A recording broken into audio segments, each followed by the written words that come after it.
मरतबा तुम्हारे पाक पढ़ी थी। अल्लाहुम्मा सल्ली अला सय्यिदना मुहम्मद सलातु व सलाम अलैका या रसूल सल्लल्लाहु तआला अलैहि वसल्लम। निगाहे इश्क मस्ती में वही अव्वल वही आखिर, निगाहे इश्क मस्ती में वही अव्वल वही आखिर, वही कुरान वही फुरकान वही यासीन वही तहा। मौजूद सामिया, अभी मैंने आप लोगों से दुरूद पाक पढ़ने को कहा, तो किसी ने तो दुरूद पाक पढ़ा ही नहीं, किसी ने मन में पढ़ा, तो किसी ने पढ़ा तो अंगूठों को चुमा, और किसी ने चुमा तो गलत तरीके से चुमा, और किसी ने तो अंगूठे चुमे ही नहीं। मौजूद सामियान, आप मुझे बताइए अंगूठा चूमना किसकी सुन्नत है? किसकी सुन्नत है? हकीकत में हज़रत आदम की सुन्नत है। किसकी सुन्नत है? हज़रत आदम की सुन्नत है। इस बात को आज यहाँ से अपने ज़हन में बैठा के चाहिए कि अंगूठे चूमना सरकार की सुन्नत नहीं, हज़रत आदम की सुन्नत है। कि उस वक्त की जब ना जमीन थी, ना आसमान था, ना चांद था, ना सूरज था, बल्कि गर्ज़े दुनिया में किसी भी चीज का वजूद ही नहीं था। उस वक्त अल्लाह रब्बुल इज्जत ने सबसे पहले अपने नूर से किसी के नूर को बनाया, और किसके नूर को बनाया? अपने महबूब के नूर को बनाया। यानी ना जमीन थी, ना आसमान, ना चांद, ना सूरज, ना चरिंद, ना पलक, ना शजर, ना हजर, ना जानवर, ना कोई इंसान। सबसे पहले अल्लाह ने अपने नूर से किसी के नूर को बनाया, नबी का नूर था, है ना? वो मेरे नबी का नूर था। और नबी नूर कहते किसे? नूर तो वो होता है लाइट, जिसे हम इंग्लिश में कहें तो वो क्या होता है?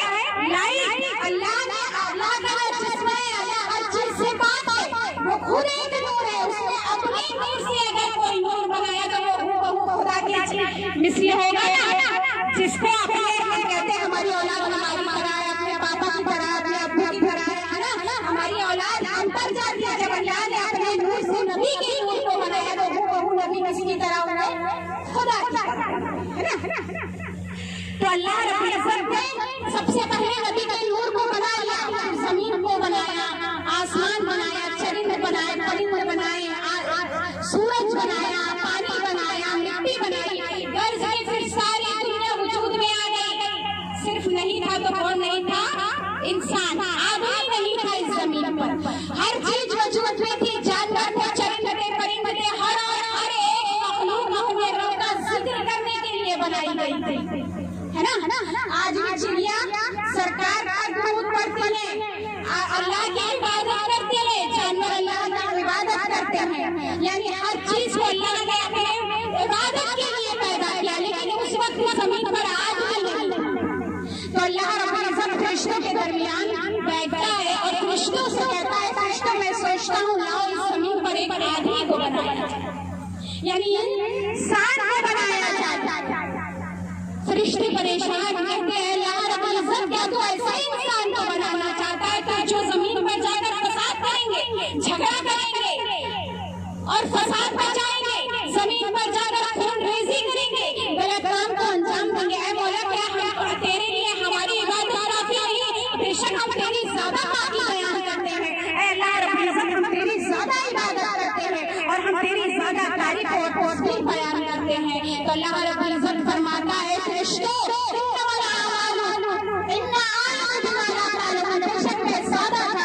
जिसको तुम लोग नहीं जानते। और अल्लाह की हज़रत जिब्राइल को फरमाता है जिब्राइल जाओ जाकर जमीन से एक मुट्ठी मिट्टी ले आओ। मौजूद सामिया मेरे एक जुमले पर गौर कीजिएगा, तब ज़हन में बात उतरेगी कि जिब्राइल को भेजा, जो जिब्राइल फरिश्तों का सरदार है।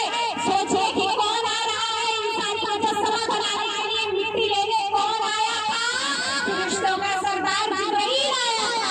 जमीन पर जिब्राइल आता है, जब मिट्टी रोने लगती है, कहती है जिब्राइल आप मेरी मिट्टी को ना ले जाए।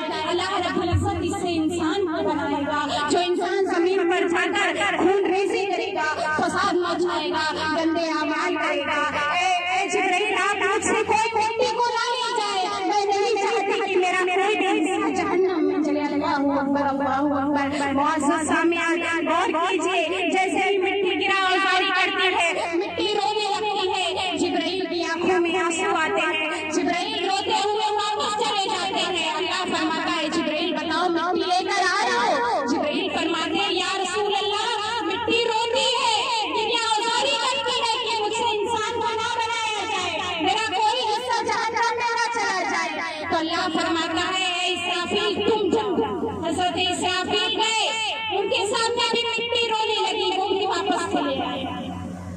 हजरत मिकाईल को भेजा गया।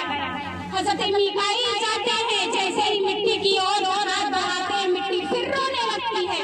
आप भी अपनी अपनी भीगी हुई पलकों से वापस चले आए। कहते हैं अल्लाह मिट्टी बहुत रोती है, कहती है मुझसे इंसान को बनाया ना जाए, वो मुझको गुनाह करेगा तो मेरा हिस्सा जहन्नम में जाएगा। मौजूद सामियान, फिर अल्लाह फरमाता है इस्राइल तुम जाओ और जाकर मिट्टी को मेरे पास ले आओ। मौजूद सामियान, और कीजिए इस्राइल अलैहिस्सलाम मिट्टी पर जाते हैं और जाते ही जैसे मिट्टी के हो जाने अपने हाथों को बढ़ाते हैं, मिट्टी को उठाने की कोशिश करते हैं, मिट्टी फिर रोती है, लेकिन हज़रत इस्राइल फरमाते हैं कि मिट्टी सुन, तेरा रोना मेरे लिए कोई मायने नहीं रखता, मुझे मेरे रब का हुक्म मायने रखता है। मिट्टी आज मुझे ले जाना ही होगा। हज़रत जिब्राइल मिट्टी को रोका छोड़, मिट्टी को रोका छोड़, अपने हाथों में मिट्टी लिए वापस अल्लाह रब्बुल इज्जत के पास आते हैं। अल्लाह फरमाता है इस्राइल बताओ क्या तुम मिट्टी लेकर आए हो? कहते हैं या रसूल अल्लाह मिट्टी मेरे जानिब भी रो रही थी, मैं मिट्टी लेकर आया हूँ। अल्लाह मुस्कुराता है, कहता है इस्राइल सुनो, आज मिट्टी का रोना तुमने नहीं देखा, जब इस मिट्टी को वापस मिट्टी में मिलाना होगा तो तुम ही जाओगे। सुभान अल्लाह। मौजूद सामियान, यानी अल्लाह रब्बुल इज्जत ने उसी वक्त हज़रत जिब्राइल को मुकर्रर कर दिया था रूह कब्ज़ करने के लिए। ये वही वक्त है जब हज़रत जिब्राइल को मुकर्रर कर दिया गया था हमारी रूह कब्ज़ करने के लिए। और तब से लेकर रोज़ क़यामत तक जिसकी भी रूह कब्ज़ होगी तो वो कौन कब्ज़ करेगा? हज़रत इस्राइल अलैहिस्सलाम। कौन कब्ज़ करेगा? हज़रत इस्राइल अलैहिस्सलाम। क्योंकि अल्लाह फरमाता है इस्राइल सुनो, अगर ये मेरा जिब्राइल गया, मिकाईल गया, इसराफील गया तो ये लोग वापस चले आएंगे। कल जब औलादें रोएंगी, जब किसी की औलाद माँ की रूह कब्ज़ करने जाओगे और औलादें रोने लगेंगी तो ये उन लोगों का रोना देखकर वापस चले आएंगे। लेकिन ऐ इस्राइल तुम ही वो फरिश्ते हो जो रूहों की कब्ज़ करने के लिए मुकर्रर किए जाते हो। मौजूद सामियान, उस मिट्टी को पानी से गूंधा गया, उस मिट्टी को पानी में गूंधा गया, काफी दिन तक उस मिट्टी को गूंधा गया। जब मिट्टी सलसाल हो गई, यानी स्टैचू, मूर्ति, मुजस्समा बनाने के काबिल हो गई, तो अल्लाह रब्बुल इज्जत ने उस मुजस्समे उस मिट्टी से क्या बनाया? एक मुजस्समा बनाया, यानी एक जिस्म बनाया। अब बारी आई रूह को डालने की। अब अल्लाह रब्बुल इज्जत ने जैसे इस दुनिया का पहला इंसान कौन है? पहला आदमी हजरत आदम अलैहिस्सलाम। यानी अल्लाह ने जब हजरत आदम की रूह को कहा कि ए रूह जा उस जिस्म में दाखिल हो जा, रूह जाती है, तड़प कर वापस आ जाती है, कहती है या अल्लाह ये मुजस्समा तो काली कोठरी है, ये मुजस्समा तो काली कोठरी है, मैं इसके अंदर करार नहीं पा सकती। मौजूद सामियान गौर कीजिए, हजरत आदम सबसे पहले आदमी, सबसे पहले नबी और सबसे आखिरी नबी मेरे रसूल। लेकिन जब हजरत आदम की रूह जिस्म में करार नहीं पा रही है, उस वक्त अल्लाह रब्बुल इज्जत ने हजरत आदम की पेशानी पर अपने नूर से जिस नूर को पैदा किया था, यानी मेरे नबी का नूर, उस नूर को रखा और अब कहा ऐ रूह अब जाए नबी। Welcome to Urbano Music World. The Bluetooth device is ready to pair. यानी अब जैसे ही नूर मोहम्मदी को हज़रत आदम की पेशानी पर रखा गया तो बाहर निकलने का नाम नहीं लेगी। सुभान अल्लाह। हज़रत आदम इंसानी शक्ल में पैदा हो गए, मुजस्समा बन गया, रूह दाखिल हो गई, हज़रत आदम पैदा हो गए। अब हज़रत आदम खुद फरमाते हैं कि रोज़ाना 70,000 फरिश्ते मेरी ज़ियारत के लिए आया करते थे। सुभान अल्लाह। यानी रोज़ाना 70,000 फरिश्ते मेरी ज़ियारत के लिए आते, और जब कहीं मैं कहीं जाता तो ये फरिश्ते मेरे आगे आगे हो लिया करते थे। मैं बहुत परेशान था, फरिश्ते मेरे आगे ही चलते हैं, कभी मुझे फरिश्ते मेरे पीछे नजर नहीं आते। तो अल्लाह रब्बुल इज्जत की बारगाह में अर्ज़ करते हैं, मौला तू बता ये क्या माजरा है कि दिन रात 70,000 फरिश्ते मेरी ज़ियारत के लिए आते हैं, लेकिन ये मेरे आगे ही चलते हैं, कभी मेरे पीछे मैं नहीं तो अल्लाह फरमाता है, मुस्कुराकर फरमाता है, आदम जानना चाहता है फरिश्ते तुम्हारा तवाफ क्यों करते हैं? कहते हैं अल्लाह बताओ मुझे ये फरिश्ते मेरा तवाफ क्यों करते हैं? तो अल्लाह फरमाता है, आदम सुन, ये तेरी ज़ियारत नहीं बल्कि मैंने जो तेरी पेशानी पर नूरे मोहम्मदी को रखा है उसकी ज़ियारत करने आते हैं। सुभान अल्लाह। अल्लाह फरमाता है कि तेरी पेशानी पर जो नूरे मोहम्मदी रखा हुआ है ये फरिश्ते उसकी ज़ियारत करने आया है। तो आदम फरमाते हैं, बोला अगर ये नूर इतना खूबसूरत है, इतना तसल्ली वाला है, इतना रौनकदार है, तो बोला मैं ये नूर ज़ियारत करना चाहता हूँ। तो अल्लाह फरमाता है, ऐ आदम तुम इस नूर की ज़ियारत करना चाहते हो? कहते हैं अल्लाह रब्बुल इज़्ज़त मुझे भी ये नूर देखना है। कहते हैं आदम अपने अंगूठों को यूं करो। कैसे करो? यूं करो, दोनों अंगूठों को मिला लो और अपने पेशानी के मुकाबिल में रखो। जैसे ही हज़रत आदम ने अपने दोनों अंगूठों को मिलाया तो नूरे मोहम्मदी उस अंगूठों में नमूदार हुआ। हज़रत आदम ने तुरंत अपने अंगूठों को बोसा दिया, कहा ला इलाहा इल्लल्लाह मुहम्मदुर रसूलुल्लाह सल्लल्लाहु अलैहि वसल्लम। मुअज़्ज़ज़ सामियान, तो अंगूठे छूना अल्लाह को हज़रत आदम की ये अदा इतनी पसंद आई कि फरमा दिया कि बरोज़े क़यामत तक का मुसलमान जब कभी मेरे नबी का नाम सुने तो मेरे नबी के नाम पर अपने अंगूठों को बोसा देकर आँखों पर लगा दिया करें। अंगूठे चूमना का तरीका क्या है? दोनों अंगूठों को इस तरीके से रखा जाए, कोई मतलब अपनी उंगलियों को चूमता है, कोई एक अंगूठा चूम, तो हर तरीके से अलग अलग, लेकिन सही तरीका ये कि अपने दोनों अंगूठों को इस तरीके से रखें और जैसे ही मोहम्मद का नाम आए अपने अंगूठों को चूम कर आँखों पर लगाए, कहे कुर्रतु ऐनी बिका या रसूल अल्लाह, यानी आपकी वजह से ही मेरी आँखों में रोशनी है। और अल्लाह फरमाता है मेरा बंदा जाने वाला अंगूठों पे चूम कर आँखें से लगाएगा, इंशाअल्लाह उसकी आँखों की रोशनी उतनी ही बढ़ती जाएगी। सुभान अल्लाह। नारे तकबीर, अल्लाहू अकबर, नारे तकबीर, अल्लाहू अकबर, नारे रिसालत, या रसूल अल्लाह, नारे रिसालत, या रसूल अल्लाह, सरकार की आमद, मरहबा, सरकार की आमद, मरहबा, अल्लाह के रसूल रहमान को, नारे तकबीर से, अल्लाह के रसूल रहमान को, नारे तकबीर से, नारे तकबीर, अल्लाहू अकबर, नारे रिसालत। या रसूल अल्लाह।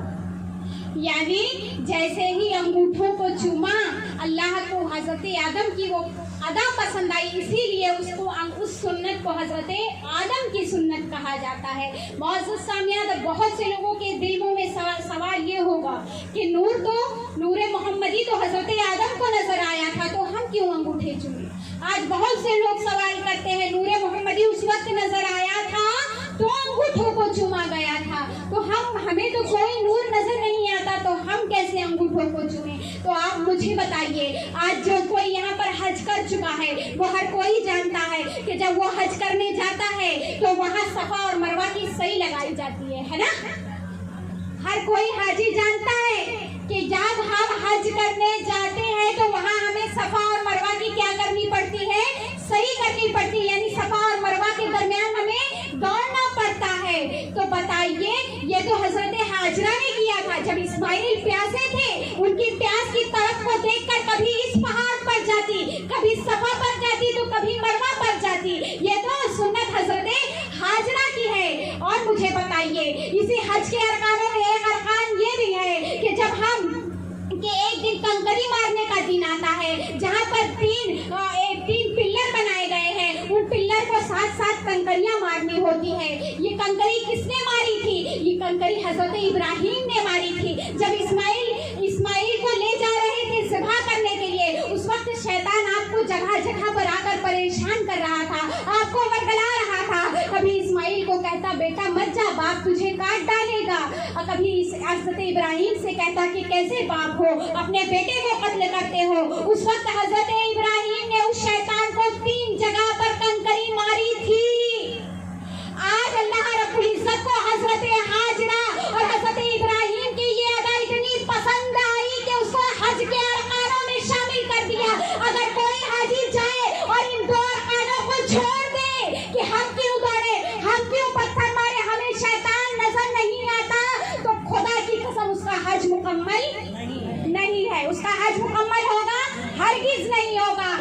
यही तरीका है। जो बात रब को पसंद आ जाए वो अल्लाह रब्बुल इज्जत अपने बंदों को कहता है कि कयामत तक मेरे महबूब मेरी नेक बंदियों ने इसे किया है तो ऐ लोगों तुम भी करो। तो यानी हजरत आदम को तो नजर आया था नूर, लेकिन आज उन्हीं को सुन्नत को अदा करते हुए हम भी अपने अंगूठों को चूमते हैं। और सरकार खुद फरमाते हैं उससे बड़ा कंजूस, उससे बड़ा बखील कोई नहीं कि जिसके सामने मेरा नाम लिया जाए और वो मेरे अपने अंगूठों को न चूमे। अल्लाह अकबर, अल्लाह अकबर। बहुत सा सामिया दुरूद पाक पढ़ लीजिए। अल्लाहुम्मा सल्ली अला सय्यिदना मौलाना मुहम्मदिन बारिक वसल्लम सलातो व सलाम अलैका या रसूल अल्लाह सल्लल्लाहु तआला अलैहि वसल्लम। तो अब बात जहन में उतर गई, किसकी सुन्नत है अंगूठे चूमना? हजरत आदम की सुन्नत है। और इंशाअल्लाह बरोज़े क़यामत तक हम हमारी औलादें अपने अंगूठों को सरकार का नाम सुनते ही चूम कर अपने आंखों से मस करेंगे, है ना, इंशाअल्लाह।